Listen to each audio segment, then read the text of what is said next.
Hi everyone. Let's understand this time how to host a static website on a storage account. So here I have a storage account in my Azure portal. So you can go ahead and create a storage account of your own, and you just have to provide the unique name across storage account unique name across the portal, and you can actually prefer a normal LRS storage account, and you can create one. And once the storage account is got created, you can go ahead and to the storage account, and under the options static website, which you can see here, you have to go and enable that, and you have to mention what was the initial document, and it is index.html.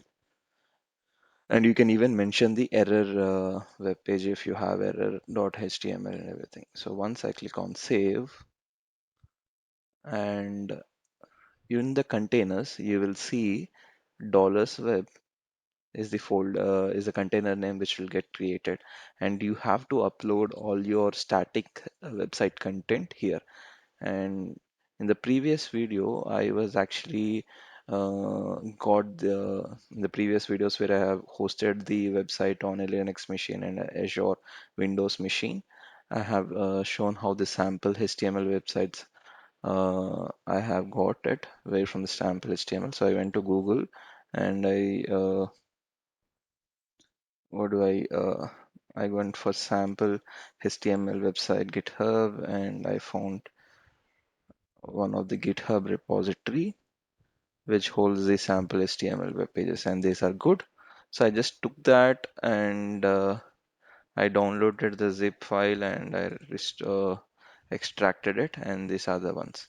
Now let me I would like to take this web page, uh, the data entire the stat this is a static web page, so this entire data I would like to take this to the storage account.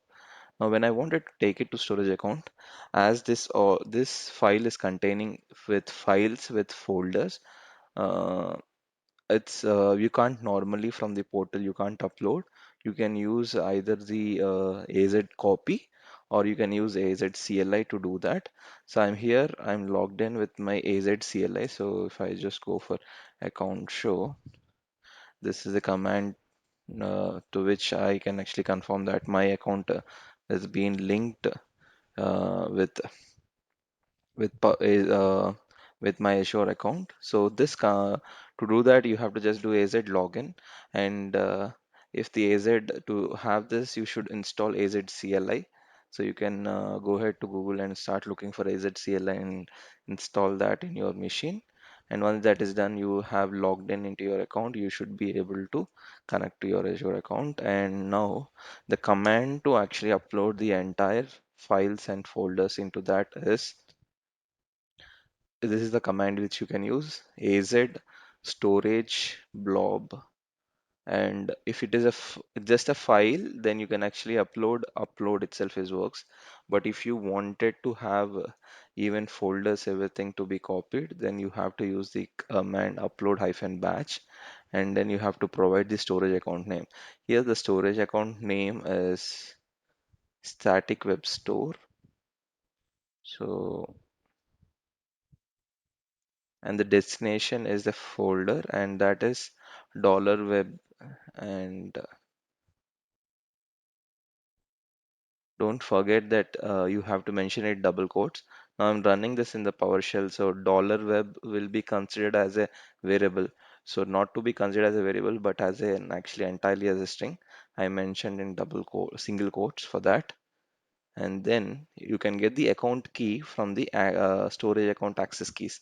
So for that, you can go into storage account and look at access keys. Now these are the primary access keys which you can copy and paste it here, and then the source from which from where are from which folder or folder path you wanted to copy all the files and folders. So this is the path. I'll actually mention this, and I'll run this in my machine. So let me copy this, and I'll take it here. So I mentioned everything exactly, and I'll try to run this. Now, if you don't have an account key, you can use a SAS key and everything. But now, if you see, there are 61 files, and all those are being uploaded into the storage account. Once this is complete, the upload is complete, we can go back into the storage account. So if I go into containers and I go and use check this, so entire whatever folders are all there from here. And as I mentioned already,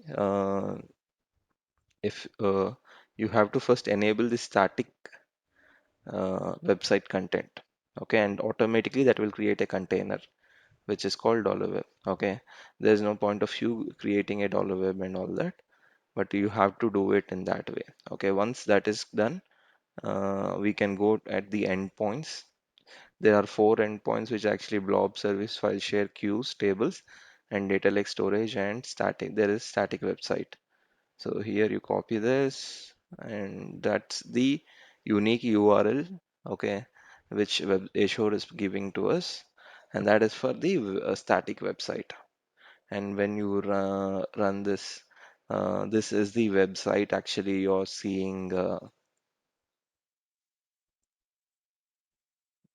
This is the website for that. So if I open even this one index.html anywhere, so this is a static website which you're seeing there. The same thing we are hosting that entirely on a blob.